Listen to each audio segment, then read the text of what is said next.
ညီမလေးတယောက်ကပတ်တမီဆွဲနည်းကိုလက်မနီလေးနဲ့ပြပေးပါဆိုလို့လေအမလက်မနီလေးနဲ့ဆွဲပြမယ်နော်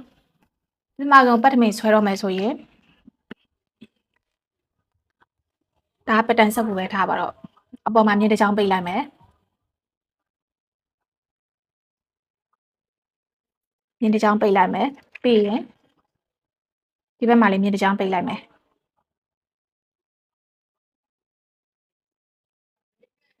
ဆွဲချလိုက်မယ်အခုအမဆွဲပြမှာက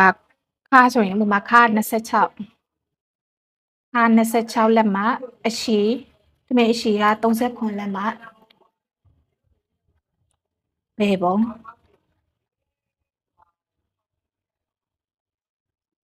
အဲဆိုထမင်းရဲ့အရှိက39လက်မှာဆိုရင်ဒီထိတ်ကနေဒီကို39မှတ်လိုက်မယ်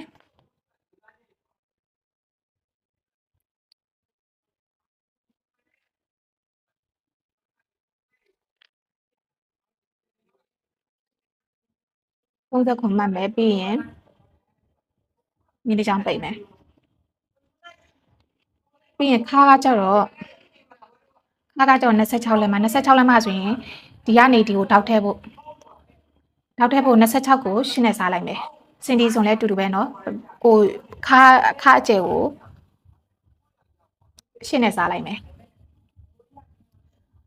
အဲဆို26ကို8နဲ့စားတော့26စား8ဆိုရင်3.25 3လက်မနဲ့2စိတ်ခွဲပေါ့3လက်မနဲ့2စိတ်ခွဲကိုဒီမှာမှတ်လိုက်မယ်ပြီးရင်ထောက်စာကတက်လက်မဲ့ခွဲထည့်မယ်ပြီးရင်ဒီဒေါင်းတစ်ခုရဲ့ကြားထဲမှာလည်းတက်လက်မဲ့ခွဲချမယ်ပြီးရင်နောက်တစ်ခုကိုလည်းတက်လက်မဲ့ခွဲဒီဘေးမှာလည်းတက်လက်မဲ့ခွဲမှတ်လိုက်မယ်နော်ဒီနှစ်ခုကဒါတောက်ထဲမဲ့နှစ်ခုတောက်နှစ်ခုစားပေါ့ပြီးရင်တောက်ရဲ့အရှည်ကကျတော့အမတောက်ရှည်ဆိုရင်စင်ဒီနဲ့ဆိုတော့18ထည့်တယ်18ဆိုလက်မနဲ့ချိန်လိုက်9လက်မပဲထားပါဒီမှာတောက်ရှည်က9လက်မမှတ်လိုက်မယ်ပြီးရင်ဒီဘက်ကတောက်နဲ့တိုးတဲ့ဟာက6လက်မကွယ်6လက်မကွယ်မှတ်လိုက်မယ်နော်ပြီးရင်တောက်လေးကိုဆက်လိုက်မယ်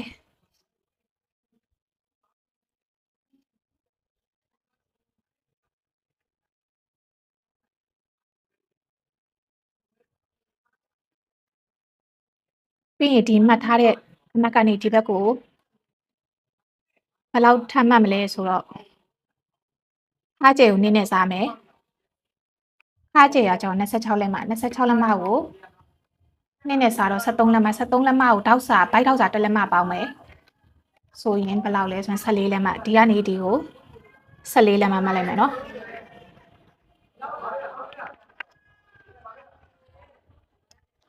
ပြီးသွားဆိုရင်ဒီအကျယ်ကဘယ်လောက်လဲအဲ့အကျယ်အတိုင်းဒီအောက်ခြေဝါမှာလည်းမှတ်မယ်နော်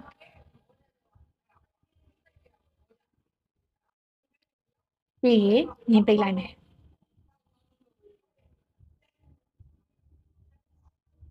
ညင်ပိတ်လိုက်မယ်ဒီမှာကြောဘယ်လောက်စားမလဲဆိုရင်နှစ်လက်မစားမယ်နော်နှစ်လက်မမှတ်လိုက်မယ်ပြီးရင်အမတို့ဒီအမှတ်ကနေပြီးတော့မှဆက်လိုက်မယ်ပြီးသွားရင်ဒီမှာတောက်တောက်ထည့်မယ်ဘိုက်တောက်ထည့်မယ်ဘိုက်တောက်1လက်မထည့်မယ်ဆိုတော့ဒီကနေဒီကို3လက်မနော်3လက်မ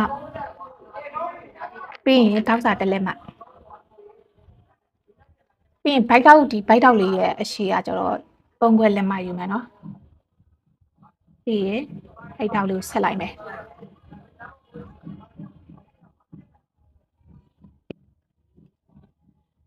ပြီးရင်ဒီအောက်ခြေဝါမှာတောက်ကကြတော့2လက်မခွဲစားမယ်ပြီးရင်ဆက်လိုက်မယ်ဒီမှာက2လက်မဒီမှာက2လက်မခွဲပြီးရင်ဒီမှာကျတော့စင်တီနဲ့ဆိုရင်တော့1စင်တီဆိုတော့လက်မနဲ့ဆိုရင်လက်မဝက်လောက်ထည့်လိုက်မယ်နော်ဒီကနေဒီကို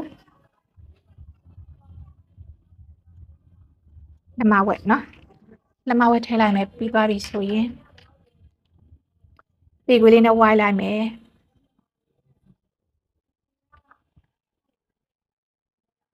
အခုဆိုရင်ပတ်တမီဆွဲရလေးတော့ပြီးသွားပါပြီဒီမှာပိတ်စညက်တဲ့ခါမှာ2ခေါက်ယူမယ်နော်ဒီဘက်ကို2ခေါက်ခောက်မယ်ပြီးတော့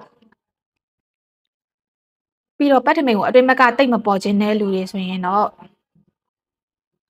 ဒီဘက်မှာကလေးလက်မပို့ထုံးမယ်နော်လေးလက်မလောက်ပို့ထုံးမယ်ဒီမှာဆက်ကူတောင်းမကြမ်းတော့ဒီမှာလေးလက်မပို့ထုံးမယ်ဒီဘက်ကိုလေးလက်မပို့ထုတ်ပြီးတော့ညက်မယ်ညက်တဲ့ခါမှာလေပိစာညက်တဲ့ခါမှာလေးလက်မပို့ထုတ်ပြီးတော့ညက်မယ်လေးလက်မလေးခွဲရကိုကတော်တော်ကြီးမပေါ်ခြင်းဘူးဆိုရင်တော့လေးခွဲလောက်ပေါ့ဒါပေမဲ့လေးလက်မလောက်ဆိုတော့အတော်လောက်ပါပဲ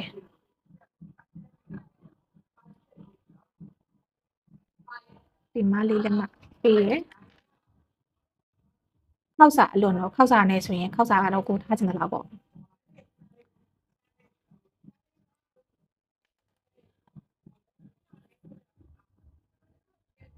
ခုဆိုတော့ပတ်တမီဆွဲရပြီးသွားပါပြီเนาะကျေးဇူးတင်ပါတယ်